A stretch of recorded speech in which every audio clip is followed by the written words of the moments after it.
Is she only doing that because you think that? Oh, is that what you think? Well, why can't she do this? And should she do this? And I would ask all these questions, and then I would come out of these meetings, and my agents would call me, and they'd be like, well, the director hates you.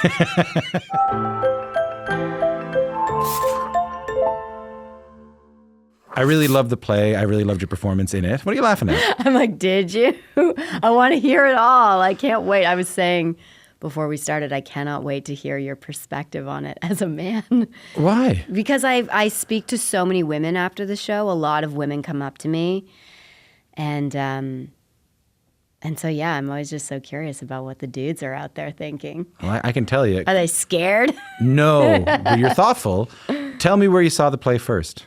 I saw it in New York at the Armory a couple of years ago. The Armory is this huge, massive, literal former armory. Yes, it's massive, and the production was massive, and it was a huge, $1 million, incredible, theatrical, lots of, the set design was this big, giant glass box, and it was changing props, and it was just such a high-end production, and it was so amazing. A friend of mine took me for my birthday, and afterwards I looked at her and I said, really? You took me for my birthday to this play? Why? To mark that I'm getting older? To make me aware of my own fertility, my own mortality?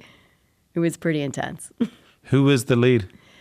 Billy Piper. So Billy Piper, who was in the UK version of it as well. Yes, yeah. Billy Piper, who I think at that point had become, unjustly a bit of a punching bag in the British press.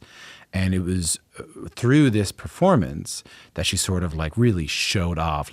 She won every award for this. It was a real tour de force. Yeah, I had no idea because I wasn't familiar with Billy Piper. And my friend who took me was my friend Gugu Mbatha-Raw, who's a British actress. And she was like, this is really, after the play, I was like, she's amazing. Who is she? And Gugu said, yeah, no, this is actually a really big turn for her in her career. And I was like, it's so interesting how women get, painted by the media in certain ways, and they have to kind of reinvent themselves or emerge from the ashes, and I'm just coming to it completely fresh, looking at this brilliant performance, thinking this person is a genius. It's interesting to me that you say this person is a genius. This is one of the greatest performances I've ever seen. Yeah. I'm so affected by this performance. I want to do it. Well, I wasn't thinking that at the time of seeing it. I wasn't thinking, and now me, I was thinking. That's the name of your new podcast, by the way. Yeah, I was actually thinking, I'm in my early 30s. I'm inside of an unhealthy relationship, and something like this is happening to me.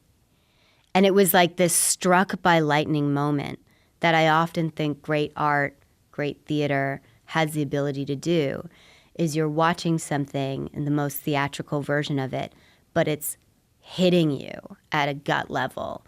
And you're having this moment where you almost feel like there's a spotlight on you as an audience member, and you're thinking, is this happening to me? Can you set up for people because people might not know the play, can you set up what your character, who is only called her in this version, yes, what she's going through, so that people might understand why you were relating to it like that? Yeah, Yerma, you meet Yerma at the beginning of the play. She's 33. She's just bought a house with her partner, and she's decided that she wants to have a child. And then she spends the rest of the play going through her 30s, trying to have a child with a partner who's kind of unavailable to her, who's also building their career, who's in and out of her life. And she starts to struggle physically and mentally with actually having a child. And it ends up becoming an obsession for her, and it becomes ultimately her unraveling. You watched that story, and I think you were saying that you were sitting there, you were sort of reflecting on an unhappy relationship that you were in yourself. You were in your early 30s. You were able to relate in some way, either intellectually, to the story. Yeah. Well, I was thinking, I want to have a child. I was ready. There was something inside of my body thinking that was making me feel like I want to have a child, but I wasn't necessarily with a person who was available to me in that way. And I was inside of the fog of trying to figure out what's happening here. Yeah. And it was seeing that play was the kind of beginning of an understanding that happens, I think, to women, and I don't want to make a general statement that it's happening to all women in their early 30s, but it was certainly happening to me of, I want to have a family. How am I going to do that?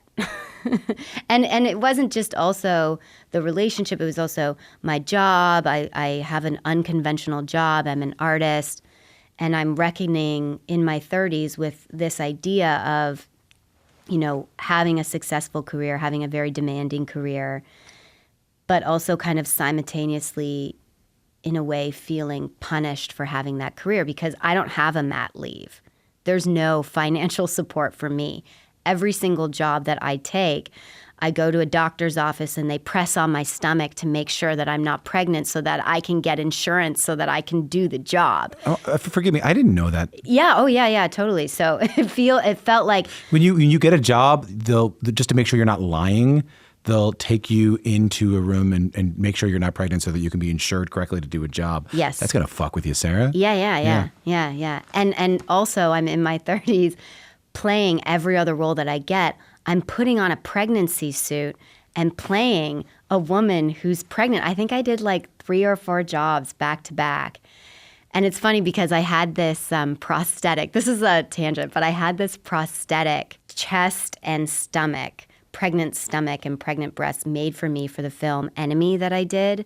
And at the end of the movie, they gave me my pregnant torso.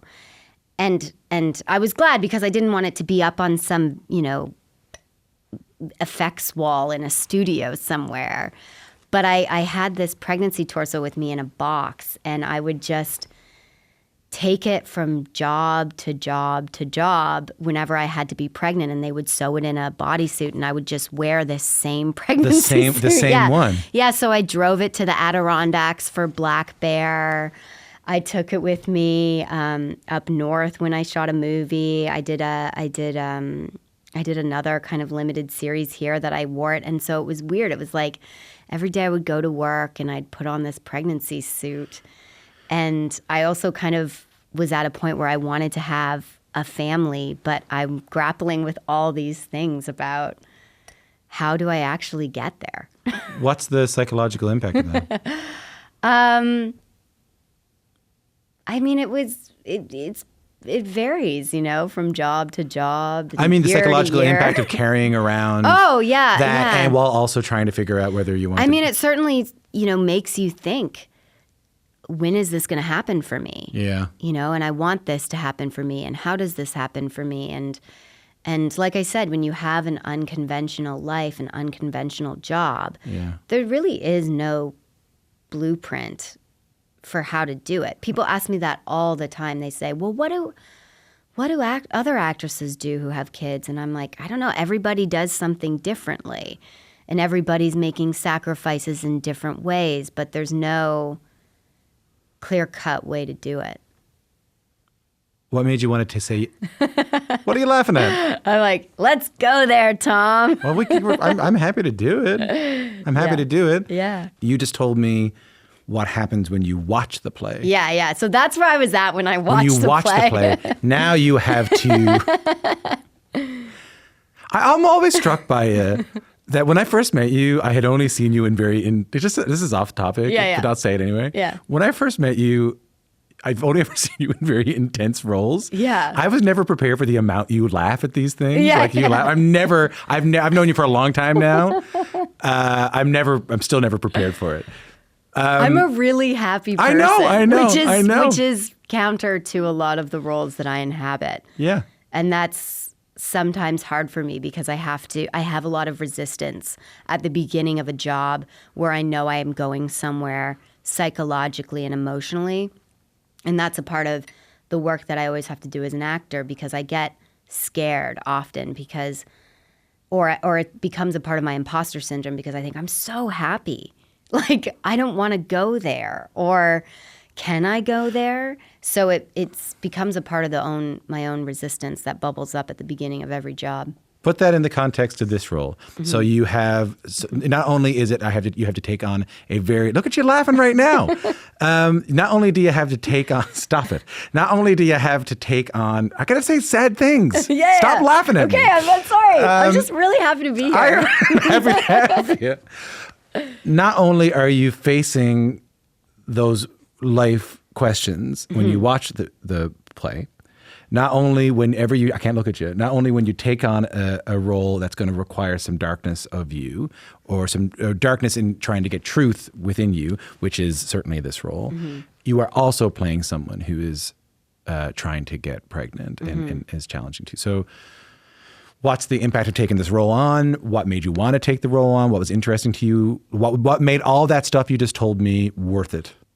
Personally, I'm in a really healthy place. And I am in a really, really healthy marriage. Ah, God. Great news. So I don't know if I could take on this role if my personal life was not in order. Because when I work, I become very obsessive with what I'm doing. And when you're doing a monster role like Yerma, it takes over your life. Like I wake up in the middle of the night, I'm consumed by the play, I'm consumed by the process, and every night, I go home to my husband, who is extremely emotionally intelligent and special and just a really beautiful person. I go home and I feel immediately in his presence the separation of the work and my life, which is really, really, really important. But I also knew taking on the job when Diana Bentley, who is the director of the play and co-founder of the Coal Mine Theater, when she came to me and said, "Do you want to do this play with me?" I was like, absolutely, because she's also a super powerful and grounded leader. I knew she was not going to be there to exploit me in any kind of way. And what I've learned as an actor is when you're playing roles that are entrenched in trauma, you have to do them with a director who is an adult and who can carry the space and the intention of the project with serious integrity. They're not there to play any mind games with you.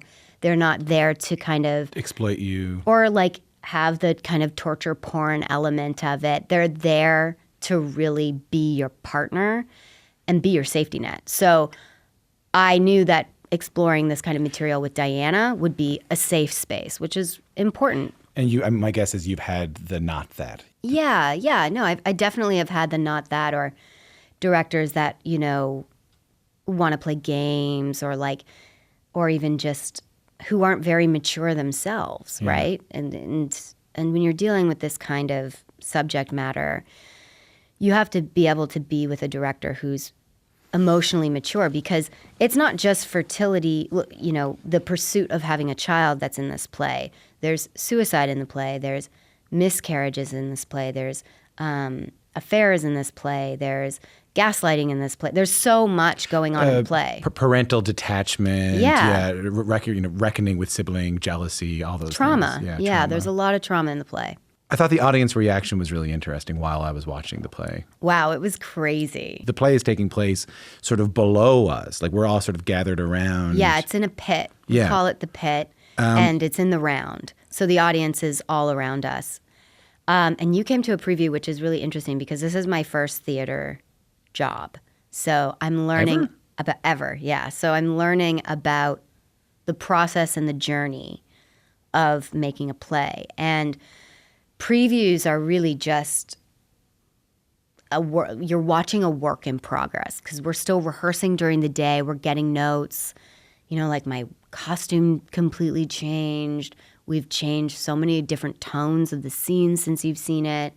But it's also a time for the actors to experience the audience for the first time with the material.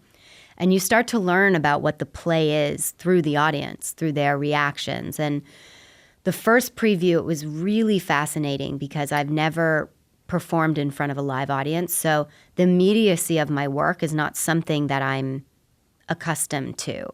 Maybe a premiere and then you talk to people afterwards. But I finished the play and the lights came up in the first preview. And there were so many women my age in the audience, and I just saw their faces, and they all looked like they'd been punched in the guts. And I thought, whoa. Is that comfortable for you to get to see that? It was just fascinating. Okay. It was just like, there it is. There's the play. The play is on your face. I see the play. Yeah. It was really interesting for me as an artist to be able to have that kind of experience. The second preview, which you came to, all of a sudden, there was like this maniacal laughter going on. Yeah, there was a lot. From scene 1 through scene 6, it was like people were just laughing and laughing, but it was like, it wasn't like a genuine, like, ha ha ha ha. It was like a detached, intense tension laughter or something. I felt like it was the laughter of recognition. Like it was the laughter of, when your husband is being insensitive to your to your issues or your problems or your journey, or when your mother is being insensitive or your sister is being insensitive or, just something. Yeah. I felt the laughter I heard was the laughter of, oh yeah, I know. Well, it was intense. And we were all, like the whole cast, we were like, what is happening? And then the lights came up at the end, and I looked around the audience and I realized, oh, there's a lot more men in the room. Interesting. Than there were on the first night. And I realized that there's so much misogyny in the play, so much internalized misogyny, and so much misogyny on display, so much discussion around misogyny towards women and fertility. And I was like, that's what was going on in the audience that night. And it was really, again, it was like so fascinating to see how the play changes. You're like, oh, all of a sudden I'm in a comedy? Like, what? Right, I understand what you're saying. For the first night, you looked around the audience and there were mainly women of your age who were responding with sort of like mouth agape, sort of like, and you said it was like a gut punch. The next night, it seems lighter. People are taking the story lighter, laughing. There was a lot of But it was a tension. It was a tension laugh. It was like they were uncomfortable. They were uncomfortable. Yeah. They were deeply uncomfortable with what was going on. There was a fellow next to me who was talking back to the. Yes. Did you catch that? Yes. There was a fellow next to me who was going like, "Don't go in there," like that kind of thing. Like, I don't know about that. Yeah. And that's what it is. Whoa! And I was like, that's the simmering, uncomfortable misogyny that we're all living with, present in the room, in dialogue with the play. Well, I think part of it for me was there is a discomfort in that when you are a man who has had a life that's been filled with a certain amount of ambition, and to realize watching that play perhaps what you unconsciously have inherited from a patriarchal system. Yeah. That even if the character is quite liberal and quite progressive, and you see that even the most liberal and the most progressive and the most thoughtful can't help but fall into some pretty awful patterns. We have a lot of internalized. Yeah, I think that was one of the things you asked me earlier. Like, what did you think? I think that was one of the things that I got out of the play. Yeah. That's great. There's not much. I'm so happy to hear that. But you know what I mean? Like, there like, I don't want to say it was a forgiveness, but it was like a self-consciousness. Well, I think that there's the play reckons with archetypes and power dynamics in relationships, and I think that's why it's so relatable. Do you like the character? I love the character. Oh yeah. I mean, she is, to me, the ultimate heroine in the play. She's going on this journey. She's taking no prisoners, and she is going for her objective in like the strongest way possible. And she is relentlessly pursuing truth. Relentlessly pursuing truth. What does that mean? I think she's relentlessly pursuing truth in all of her relationships in her life, and she's not accepting complacency. She's not accepting a lie. She's not accepting the withholding of love that she's experiencing from her mother or her sister or her partner. Is that what drives you with these roles? Like you talked a little bit earlier about like these are the kind of roles that I've taken on in my career. And I've talked about this in the past. But I feel like every time I talk to you, I can never quite articulate how I feel about the roles you take on. And, Why? well, I did it once before, and I was like, "Why do you take on this kind of role and this kind of role?" And do you remember what you said? You were really funny. You were like, "Because I'm a snob, Tom. Get over it." What I realized, what I meant was, Sarah, is that I've known you long enough, and I've seen enough of your work to know that when I see your name on a poster, I am going to leave the theater or the kind of cinematic experience or whatever, thinking about the character afterwards. Oh, great. That's great. Do you know what I mean? Yeah. I'm going to, whether it's Grace Marks and Alias Grace, whether it's in Black Bear. I haven't seen you in as many of the Cronenberg films, but people have talked to me about them in the same way in the Cronenberg films. And with this play, like I know after I leave, I'm going to be reflecting on the truth, to be honest, of that character. Like, should I have believed her? Was she telling me the truth? Was the way I saw her while I was watching it, it feels different now? Am I onto something in how you choose your roles? I'm drawn to characters that are very complex. And even if they're not on the page complex, I think especially in the early part of my career, I made a name for myself making the women that I was playing complicated, even if they weren't necessarily on the page, even if they were just like relegated to, the supporting character of, a wife or a girlfriend. I was like, who is this woman? I can't really step into roles and people if I can't figure out who they are or figure out like what they're doing or who they are in relationship to the story. So part of my work is always just deepening and deepening and deepening their meaning and their identity and, who they are as women. Do you ever turn down roles because they don't offer the complexity that you need? Yeah, all the time. Yeah. I used to get in so much trouble in my 20s when I would take meetings with, especially like a really specific kind of like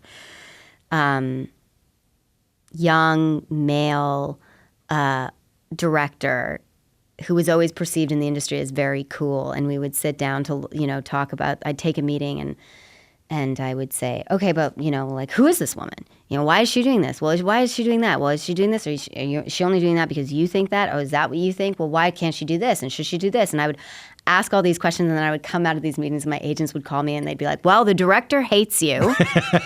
Why did you even take this meeting? And I was like, well, I'm just asking questions. I'm just trying to figure out, who this character is. And I don't want to play, a two-dimensional woman, or I don't want to play a male fantasy, So let's talk about it. And then they'd be like, hey, you got to stop doing that in meetings.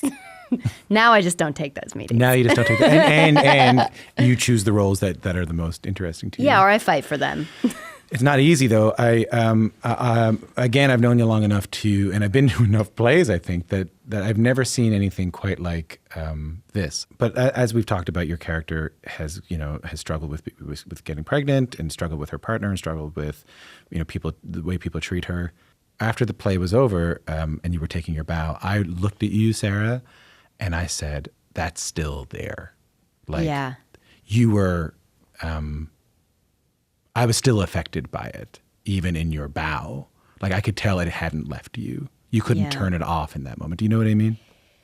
Yeah, no, I can't turn it off. I have to go after. I find the curtain call very difficult because I know that, again, as someone who's new to theater, and Diana was like, you need to, you have to go out there, you have to bow, and you have to do it, from a place that's outside of the character. But because the play ends in such an emotionally intense note, I'm still inside of the work. So I need to then, after the bow, I go off and I have to come off of the work. And I have a whole kind of process that I've developed for this character of coming off of that work. Because if I don't come off of the work, then I remain inside of this trauma state, and then I go out into the world, and it's not good for anyone. What's the process? Well, for this character, I go off stage, I clean myself off, and I just spend, it depends on the night, but I'll spend time usually just crying, just like finishing whatever emotions are coming up inside of me. So just like mourning, crying, being inside of the grief as I wash myself. And then when I reach the end of that emotion, I do some tapping work, which is something that I learned about through a few different people in terms of dealing with PTSD management around my collarbone, because around your collarbone is a place of existence. So I do a lot of tapping, and I look at myself in the mirror and I say, I am, I am, I am, I am here, I am here. And then when I feel as if I'm back inside my body, I wash my face and I do some breathing and do some stretching, and then I leave. That's what I do for this character. For a role to require that you do all that stuff just to be able to go back out into the street, what makes it worth doing? It's just this journey, right? Like, that's the difference that I've really come to realize in terms of my experience with film and television versus theater is, film and television is these like moments, that you're revealing. But being on the stage feels like this journey that you go through, because there's just so much. You can't just pick one or two or three moments. Yeah. So it's really just the challenge and the joy of going into that kind of active meditation and being at the center of the work and just like experiencing the journey. What's the most meaningful thing someone has said to you after the plays so far? Last night, an older man came up to me, a lovely gentleman, and he said, "Hi." He said, "Hi, I'm gay." And I said, "Hi." Cool. And he was like, "Yeah, I'm gay, and I never understood or really got what it really was or felt like, or when something like changed in a woman and she wanted to have a child. I didn't really understand that, and now I understand it." Sarah, thanks for coming in. Thank you. Always lovely to have you. Thank you.